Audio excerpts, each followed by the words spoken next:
This is history in the making. Whitby's Ability Center played host to the inaugural game of a new sport with something very familiar about it. Welcome to wheelchair lacrosse. I think it'll be fun, for the kids and everybody. Stars from the National Lacrosse League like Rock players Dan Ladouceur and Jim Veltman, along with members of the Durham lacrosse community, helped fill out the rosters for the historic first scrimmage. But perhaps no one knows more about what this game will mean than Paul Rosen, Paralympic champion goaltender for Canada's national sledge hockey team.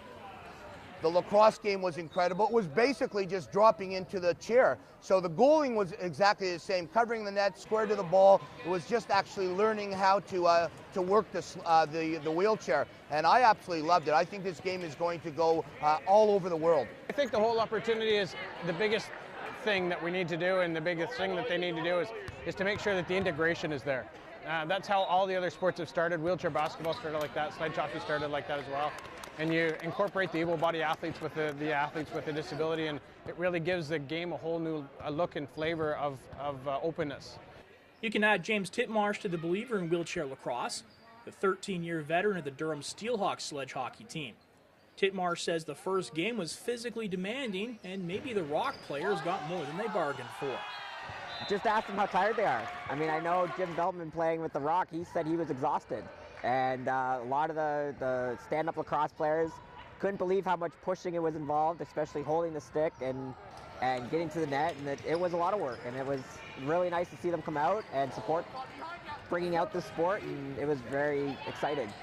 The Canadian Lacrosse Association is committing funding to the sport. That begins in 2013. The mandate is to have wheelchair lacrosse available not just in the hotbeds of Ontario and BC, but nationwide. The next step? How to play the game. And the other angle is coming together with formal rules for the game.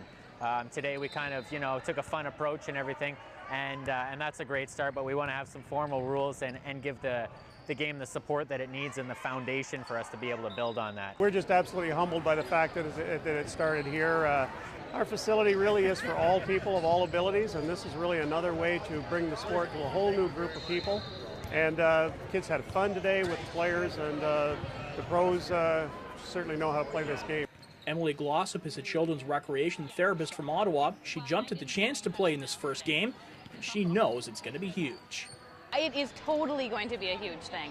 I've played wheelchair basketball. I've done a whole bunch of the different sports for people with disabilities, and I think it's great. I think it's totally adaptable. There's some small adaptations that may be needed, but I think it's totally possible to get huge.